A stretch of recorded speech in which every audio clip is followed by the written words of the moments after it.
하나님은 살아계십니다. 살아계신 하나님이 오늘 나와 여러분을 강하게 붙들고 계십니다. 주님 말씀하셨습니다. 너를 낮추시며 너로 줄이게 하사 너를 시험하사 마침내 복을 주려 하심이니라. 율법은 희망을 말합니다. 율법은 복을 말합니다. 우리가 희망신학, 번영신학, 이게 왜 변질된 신학이냐라고 말하면은 희망이 목적이 되고 하나님이 수단이 되기 때문입니다. 또 희망과 번영을 비판하면서 우리는 항상 고난의 길, 이 길로 우리는 가야 된다라고 기울이는 것도 비복음적입니다. 항상 우리 마음속에 율법은 희망을 말하고 있다. 복을 말하고 있다.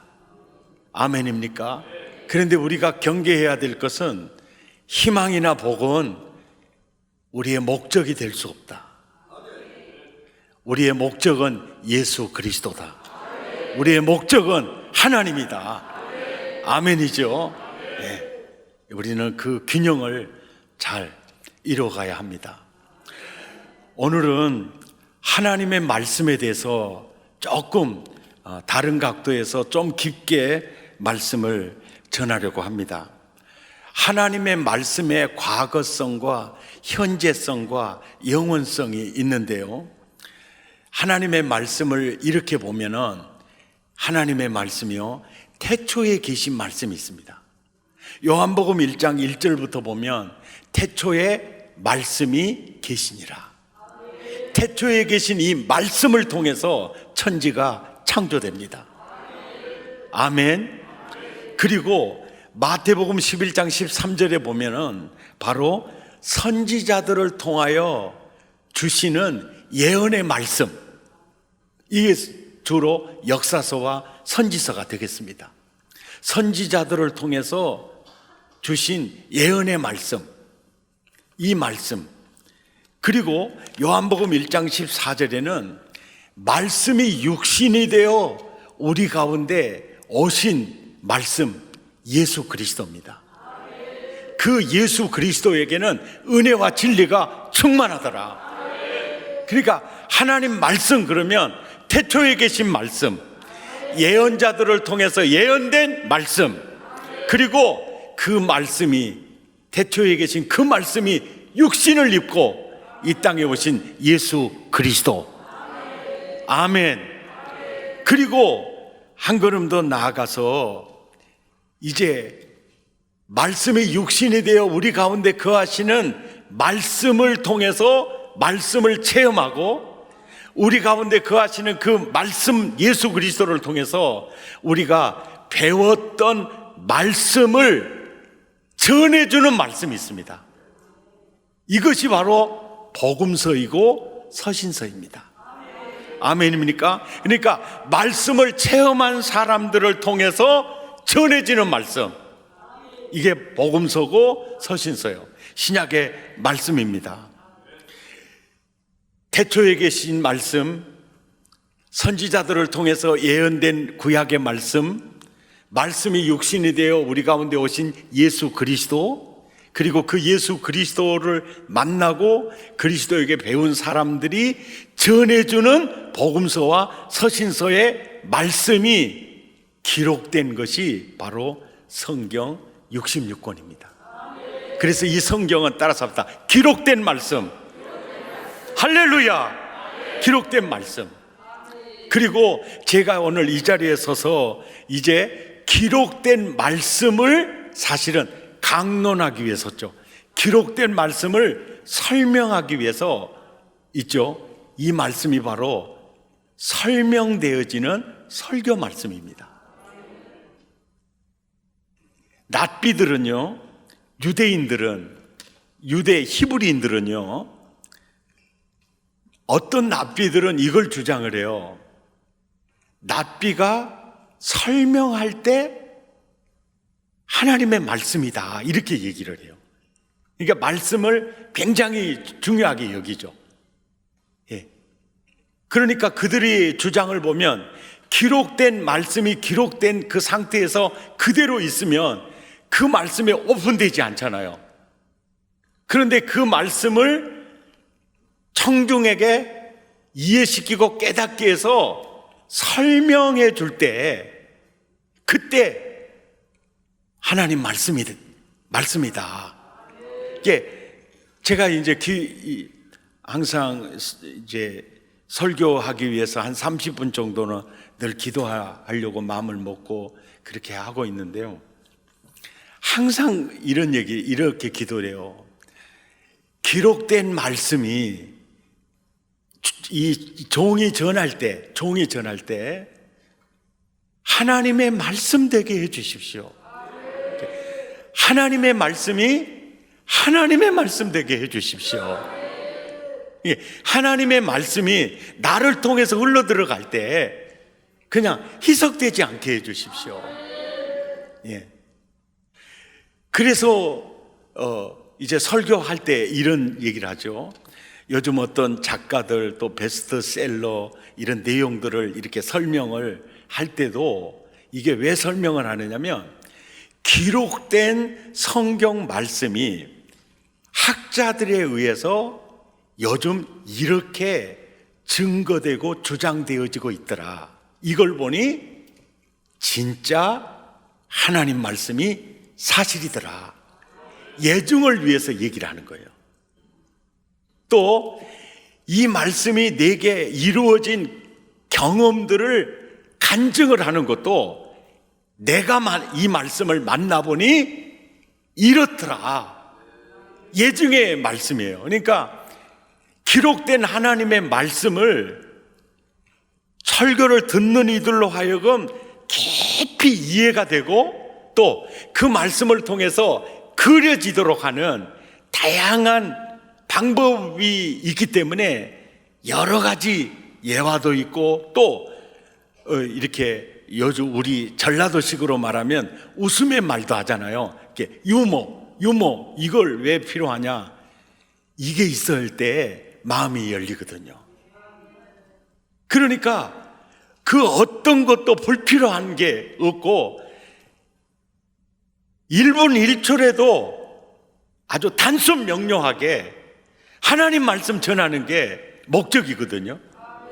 자, 그렇다고 하면은 그 말씀을 듣는 우리 입장에서 가장 중요한 게 말씀을 듣는 태도와 이 집중력이요. 이게 매우 중요합니다.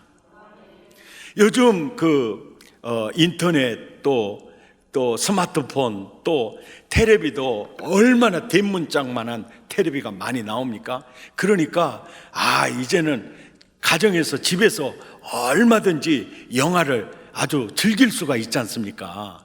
그러니까 혹자는 그렇게 생각했어요. 이제 극장은 문 닫아야 될 거다. 그런데 요즘 극장이 코로나19 때문에 그러지 이것만 없으면은 잘 됩니까? 안 됩니까? 뭐 극장을 가봤어야 알겠죠. 그죠? 극장은 아주 잘 됩니다. 잘 돼요. 왜 그럴까요? 가정에서도 집에서도 얼마든지 내가 보고 싶은 영화 다 볼 수가 있습니다. 그런데 왜 그래도 이 극장이 이렇게 잘 되느냐? 왜 그럴까요? 하여간 한마디로 말해서 맛이 달라. 예, 똑같은 영화인데 맛이 달라.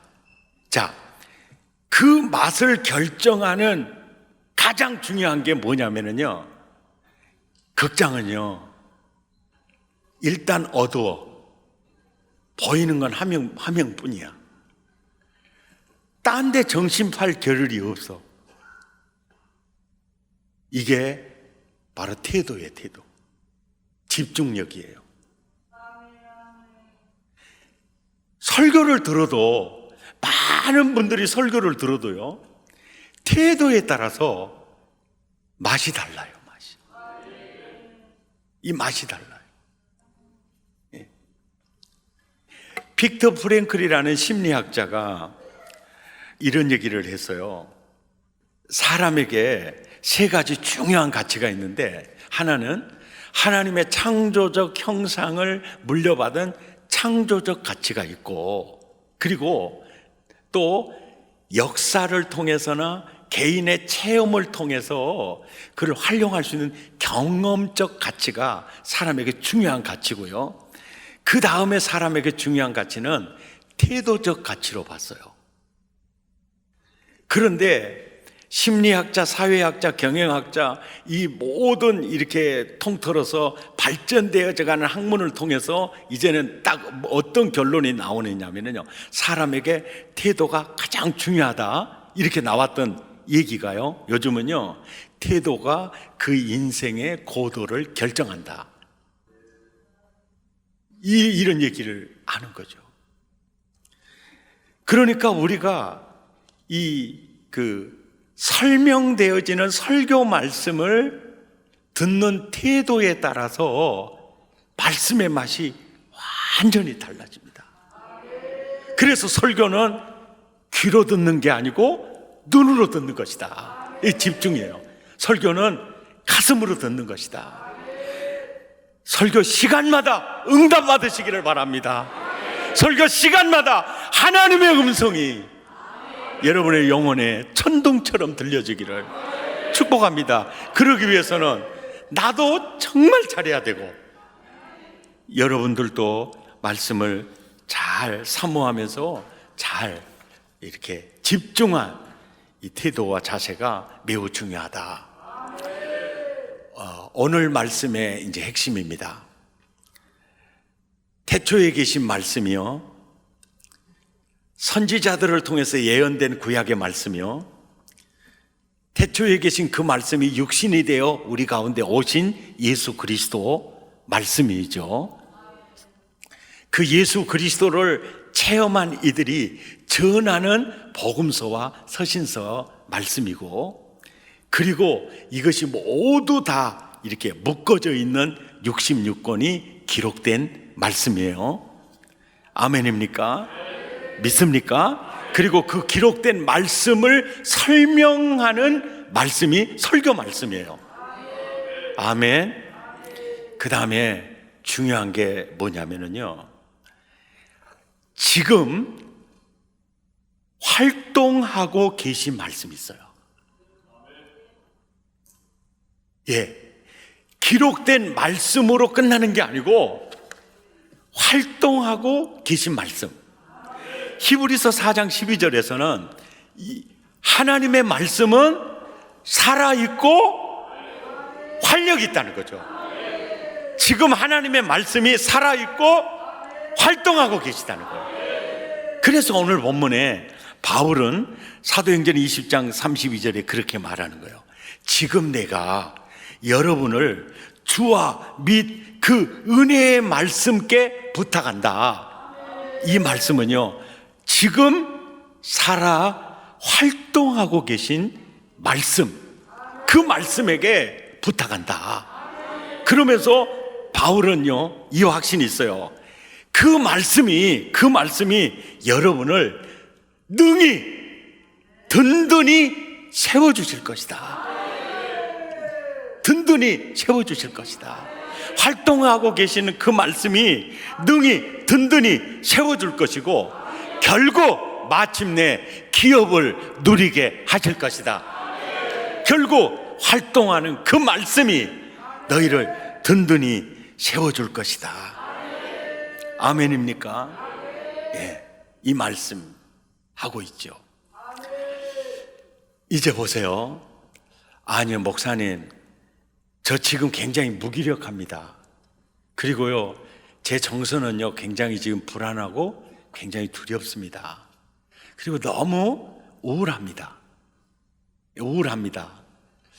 그러는 분들도 물론 계실 겁니다. 그런데 사람에게 배신당하기도 하고 사업으로 실패하기도 하고 또 질고에 시달리기도 하면서도요, 우울하거나 낙심하거나 무기력해지지 않고요, 사는 신자가 있습니다. 그 신자는요, 어디에서 차이가 있느냐면요, 말씀, 이렇게 지금 활동하고 계신 말씀을 엔조이하는 신자들입니다. 엔조이하는 신자들이에요. 자, 이 말 잘 한번 알아맞혀 보세요. 사람이 밥으로만 삽니까? 그러면 뭘 먹어야 살죠? 틀렸습니다. 아니, 지난번에는 하나님 말씀이라고 하더니 왜 또 틀렸다고 말하는가? 아이고, 저 목사님은 한 입 갖고 두 말을 저렇게 잘한다니까? 이렇게 생각할 수 있죠. 자, 사람이 떡으로만 사는 것이 아니요, 하나님의 말씀으로 말미암아 산다. 그러죠? 맞죠? 사람이 밥으로만 사는가? 자, 요즘 많은 작가들, 많은 그 심리학자들 말이죠, 사람이 밥으로만 사는가? 사람은 그렇다면 뭘 먹어야 사느냐 물어보면 그들은 뭐라고 대답할까요? 사랑을 먹어야 산다고 말합니다. 사랑을 먹어야 산다. 그러니까 이 말씀을 이렇게 종합해 보면, 아, 야야, 사람은 떡으로만 사는 게 아니고 하나님 말씀으로 사는 거야. 이 말씀 노른자위는요, 내 사랑을 먹어야 사는 거야. 내 사랑을 먹어야 사는 거야. 세계적인 베스트셀러 작가 알랭드 보통이라는 분이 쓴 불안이라는 이 책이 있어요. 현대인의 특징은요, 항상 불안하다는 거예요. 성공해도 불안하고, 실패해도 불안하고, 결혼해도 불안하고, 안 해도 불안하고, 괜히 이유 없이 불안하고, 설명할 수 없는 불안이 사람을 사로잡고 있다는 거예요. 불안은 사람의 일상적 감정이 되어 있다는 거예요. 그래서 알랭드 보통이라는 이 사람이 인간의 불안의 원인이 뭐고 어떻게 하면 이것을 해결할 수 있는가에 대해서 굉장히 연구를 많이 했던 아주 훌륭한 작가입니다. 이분의 책에 보면은요, 사람이 불안한 여러 가지 요인을 말해요. 불확실성, 또 높은 기대감, 그리고 능력의 한계, 여러 가지를 얘기하면서도 이 작가가 말하고 있는 원천적 불안의 원인은 사랑 결핍이다라고 얘기합니다. 사랑 결핍이다. 그러면서 이 아동문학가 트리나 플러스라는 그 동화, 이 꽃들에게 희망을 이라는 글을 이렇게 인용을 해서 이렇게 설명을 합니다. 언제부턴가 더 높은 곳으로 올라가고자 하는 벌레들이 계속 높은 곳으로 올라가다가 엉켜요. 그리고 엉켜서 또 붙어서 계속 기둥이 더 높이 형성되고 있었어요. 그리고 끝없이 벌레들은 더 높이 오르기 위해서 올라가다가 또 발 잘못 디뎌가지고 또 떨어지다가, 그래서 다시 또 시도를 해서 올라갔다가 올라가는데 또 먼저 올라가는 애가 또 미끄러워가지고 또 미끄러워 떨어지다가 또 실패할 수 있느냐? 그래서 또 용기를 가지고 또 올라가요. 그래서 꼭대기에 올라가기 위해서 그 벌레들이요, 안간힘을 쓰고 올라가요. 꼭대기에 올라온 벌레들의 얘기입니다. 야, 꼭대기에 아무것도 없네. 뭔가 어마어마한 유토피아가 있고 자기가 꿈꾸는 모든 것이 이 꼭대기에 있을 줄 알았는데 올라와 보니까 아무것도 없네. 이 꼭대기에 아무것도 없네 소리를 치니까 다른 벌레가 이 바보야, 저 밑에서 듣잖아. 우리도 헛고생하고 올라왔는데 쟤들이 듣고 안 올라와 보면 우리만 너무 꽁치만. 쟤들이 듣잖아. 그러면서 아무것도 없는 이 기둥을 벌레들은 왜 오르고 싶어 했을까? 인간도 마찬가지다. 더 높은 곳으로 오르고 싶어 하는 것은 그곳에 물질이나 또 권력이 있어서가 아니다. 거기에 사랑받고 싶어서인지 모른다. 예. 미스터 트롯 많이 사랑받잖아요. 떨어진 사람은 진짜 안전 낙동강 오리알 됐는지 비 내리는 호남선이 돼버렸잖아요. 그거였죠. 축구에서 박지성이나 손흥민이 정말 그 많은 사랑받고 있잖아요. 근데 어떤 꼭대기든지요, 올라가 보면 아무것도 없습니다. 네. 아무것도 없습니다.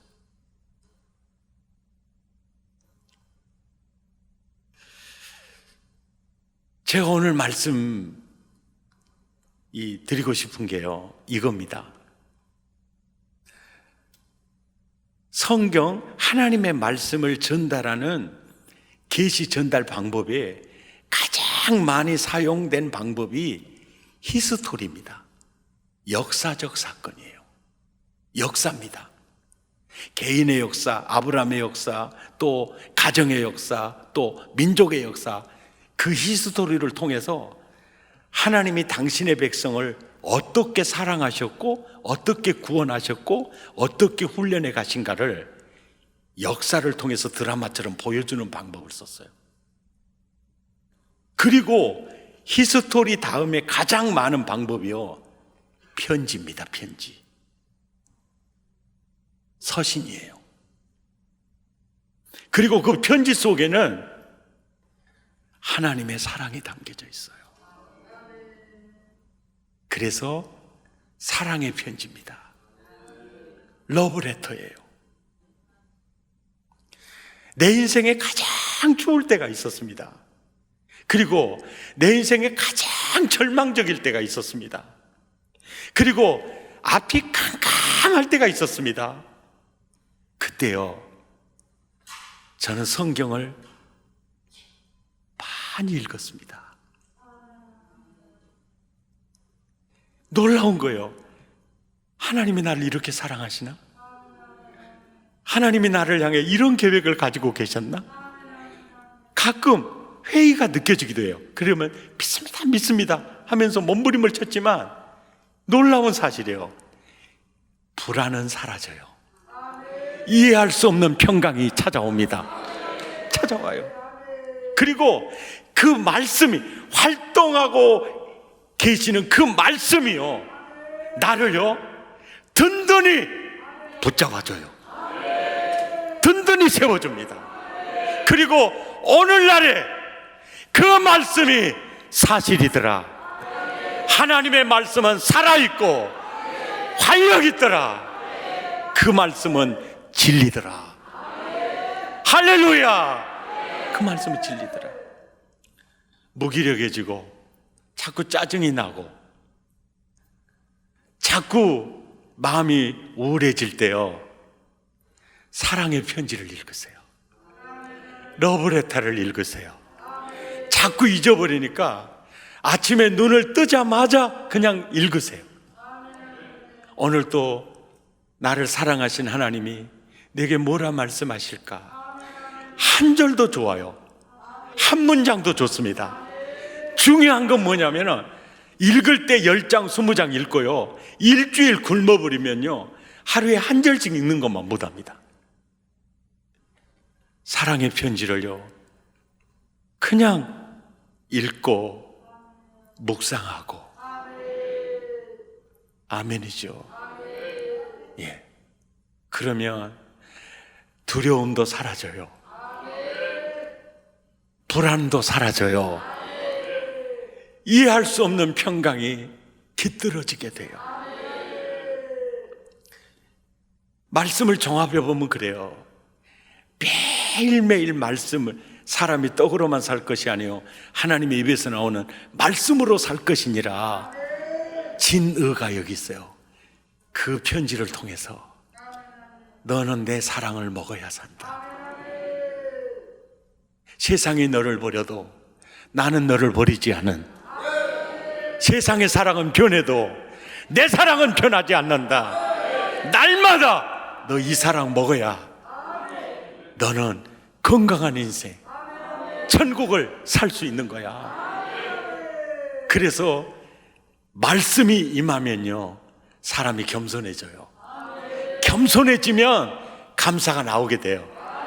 아멘. 거기에 기쁨이 있게 되고 결국 마침내 희망이 있게 됩니다. 말씀이에요. 지난번 설교 듣고도 매일매일 말씀을 그냥 제껴두고 그냥 기록된 말씀만 잘 모셔놓으면요 활동하고 지금 일하는 그 말씀을 우리가 만나야 돼요. 말씀은 인격입니다. 말씀은 인격이에요. 예. 우리 교회요 항상 눈이 번쩍번쩍 빛나고요 항상 천국을 사는 분들, 이 권사님, 집사님들 보면요 그분들의 특징은요 성경을 많이 읽는다는 거예요. 그냥 성경 속에서 사는 거예요. 아멘입니까? 그래서 떡으로만 사는 게 아니다, 말씀으로 산다. 더 깊은 의미가 뭐냐면 내 사랑 먹어야 산다. 내 사랑 먹어야 산다. 승리하시기를 예수 이름으로 축복합니다. 주 음성 외에는 참 기쁨 없도다. 주 음성 외에는 참 기쁨 없도다. 주 음성 외에는 참 기쁨 없도다. 아멘입니까? 아멘. 주 음성 외에는 참 기쁨 없도다. 날 사랑하신 주, 날 사랑하신 주 늘 계시옵소서. 아멘.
기도하겠습니다.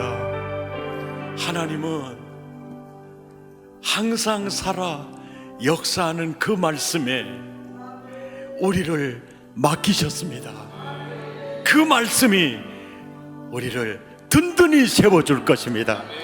그리고 기업을 누리게 할 것입니다.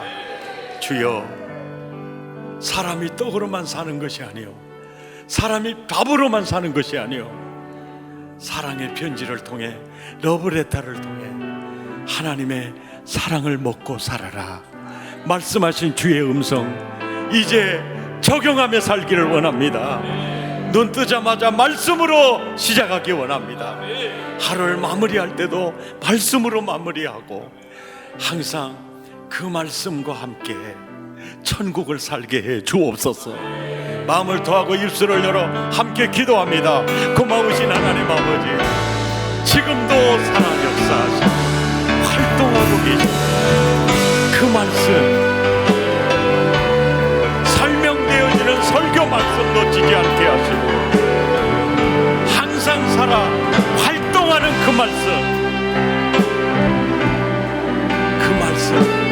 놓치지 않게 도와주십시오. 주여, 사랑의 편지를 통해, 러브레터를 통해 항상 하나님의 사랑을 먹고 항상 하나님의 사랑을 느끼며 그 사랑 속에 뛰노는 하나님 삶이 되게 도와주세요. 그 사랑 속에 기뻐 뛰며 천국을 사는 우리가 되게 해주세요.